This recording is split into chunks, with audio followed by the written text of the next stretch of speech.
Call the injury attorneys at The Advocates. With no out-of-pocket costs, they'll handle the insurance companies and fight for the compensation you deserve. Don't wait. Call 801-355-5550 or chat online 24/7 at utahadvocates.com. You deserve an advocate. Feel in...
Howard on your healing journey with Renaissance Refuge.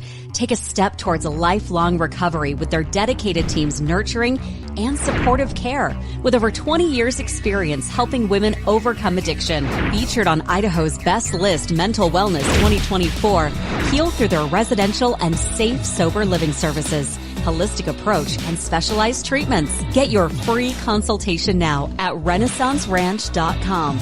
Renaissance Ranch Treatment Centers.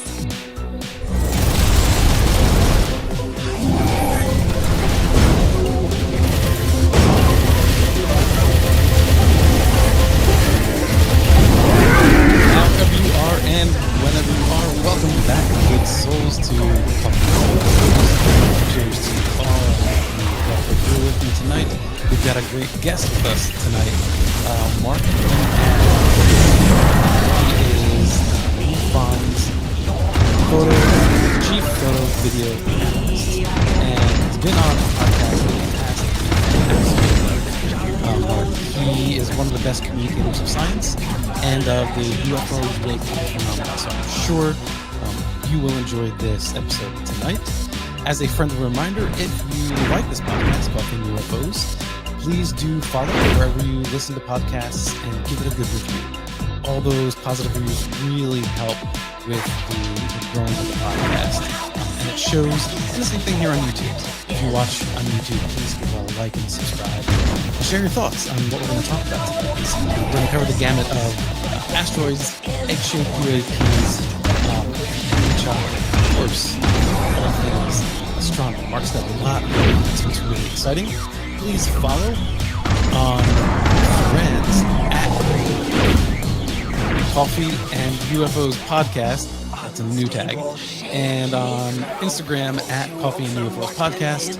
And on X, you can follow at Paranormal Ocean Now.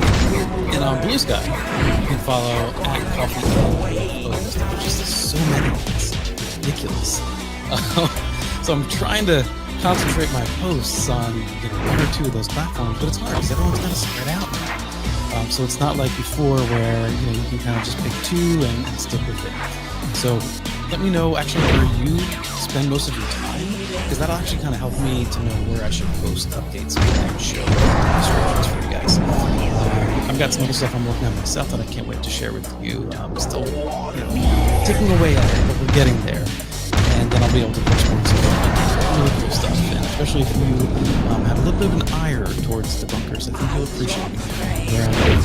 All right, let's bring on our special guest, Mark D'Antonio. Mark, welcome back, brother. How are you? Alan, how are you, man? It's good to see you. Good to see you. Thank you so much for coming back. It's been a long time. But can't wait to. I mean, I had people. They called me the other day. You guys done what?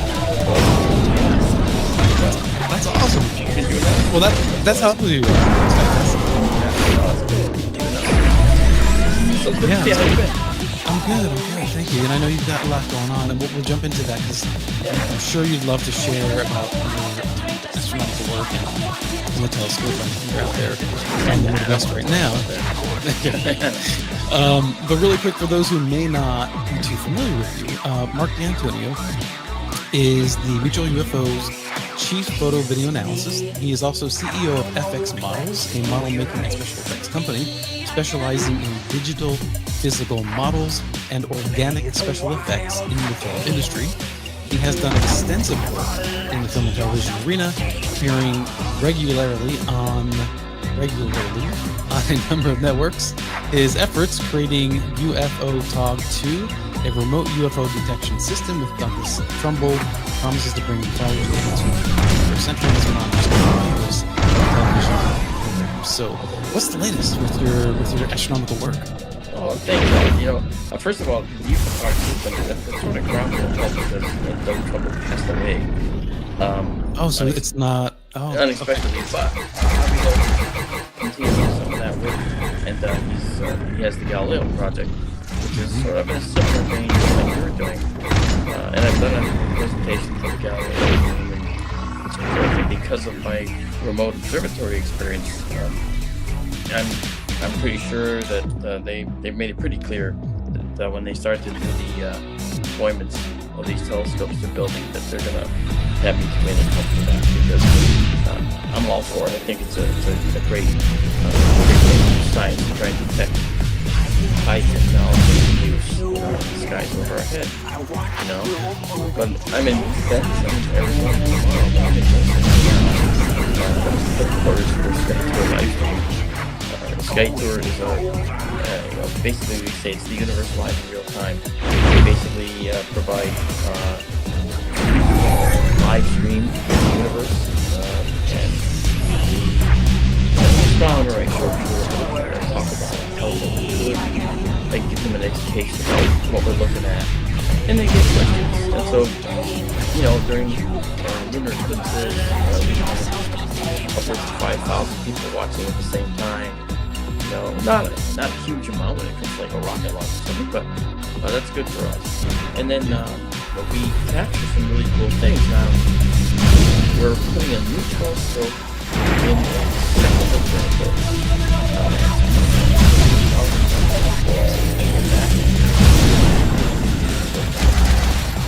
I got a behind the scenes look. Thank you. Yeah. And we're right now we have a thing that we're doing. People coming over here after we're done, and we're gonna do a little kind of a skywatch type thing with this new telescope, which is sitting out there. And it's in final test. It's final test tonight. And tomorrow we pack it up and drive it to Arizona, and we're gonna deploy it in a building on a mountain. There's 10 observatories, okay? And they're numbered 0 through 9. And we're getting building 0, okay? And all the rest of the buildings are occupied by professional astronomers. So, and it's going to be kind of cool. But I'm not sure if you in that building, as most people know. I live in Connecticut, and it's 2,600 miles away. And I run both places. I run Florida out of the Sonoran Desert here. I run that one to Connecticut remote. We're going to run the second Connecticut remote. And we can run a spec. And that's what it is thing about technology, isn't it? Yeah. I guess probably could have done it 15 years ago. It was really expensive. But it's taken a lot of money, a lot of time, a lot of development, a lot of new technology. And I can't say that this was easy, because it wasn't. I spent 10 years. working on getting the first telescope up there. I had it running on my front lawn first. I had this gigantic dome on my front lawn. I remember you posting those images, so anyone listening, I would definitely go to Facebook, follow Mark there. Is this Sky Tour Radio Facebook page? Yeah, I mean, it's a live stream, Facebook page, but our portal is where you can see some of our history and see the links to the latest and go see all the greatest stuff. Because we give it away. We give it away all day. You do. It's amazing and it's gorgeous. And just the representation that you showed was beautiful. Yeah. So I want to ask you about this. We'll get more into the UFOs and the ERT thing. But have you heard about the asteroid 2024 YR that they're now saying has a 1 in chance of nicking the Earth? And 1 in 43 chance of nicking the Earth in 2023. Well, it's a 1.2% chance. Okay. And so that means 99% that it will miss. And we've had other typical things. Now, this asteroid is anywhere from 30 to about 100 feet across. It's really not that big, but it's nothing that would make an extinction event on the planet. But it would reach the ground if it were to strike the Earth. Pieces of it would reach the ground and cause a localized disaster in that area. But so just for the layperson like myself, I hear 1 in 43. That sounds just way too high to not be concerned. Well, yeah, I didn't hear the number 1 in 43. I think that 1 in 43 is, that's not 1.2%. It's much higher, right? So, but Yeah. let's just say it is 1.2%, and wherever this article maybe got it wrong. But that's a lot, right? I mean, Well, that's... 1.2%, yeah. I mean, for instance, Apophis, which is another asteroid that is going to breeze by us next year. Okay, so I forgot. But Apophis is going to, it was rumored to be one of the ones that's going to kill us. It's going to race into the Earth and destroy all life on Earth. Oh, heaven. Okay. That's a bad thing, of course. However, upon confinement of the Apophis orbit, we discovered that this asteroid was not going to the Earth at all. Now, it was going to be closer to the Earth than other asteroids, but it's not going to hit the Earth. You can get that pretty accurate. In our telescope, the Sky Tour Live, we've actually followed asteroids very dynamically that were passing between the Earth and the Moon. Okay, as they pass through Earth's orbit, they pass right through the space between the Earth and the Moon. And with our telescope, you can literally watch it moving this fast on the screen. Yeah. And that's an asteroid about 40 feet across, passing between the Earth and the Moon. So people say that's close. Well, yeah, if you look at it from that perspective, that's really close. But the question is, why didn't we see it before? The answer is because it's so small. Okay, if it was a massive asteroid, we would have seen it a long time ago. If it was a size of, say, a quarter mile, half a mile, Like an Armageddon movie. Yeah. Style. Yeah. We would have seen it years ago, and we haven't seen it though. Do you think that getting the hype up for fear of these things is kind of like trying to get funding for someone's pet project? The anti-asteroid project at some university, or That they do. yeah. Yeah, they do. Yeah, but I don't think in this case it is, because this asteroid is actually going to be close to no cigar. It's not going to. Okay. The orbital elements have fleshed out to the point where they can actually see that it's going to miss the Earth. Will you be able to track this when that time comes? Oh yeah, if 2032. it's in the northern hemisphere and in the nighttime sky, yeah. But if it's not, Right. What we can do right now is we can talk about the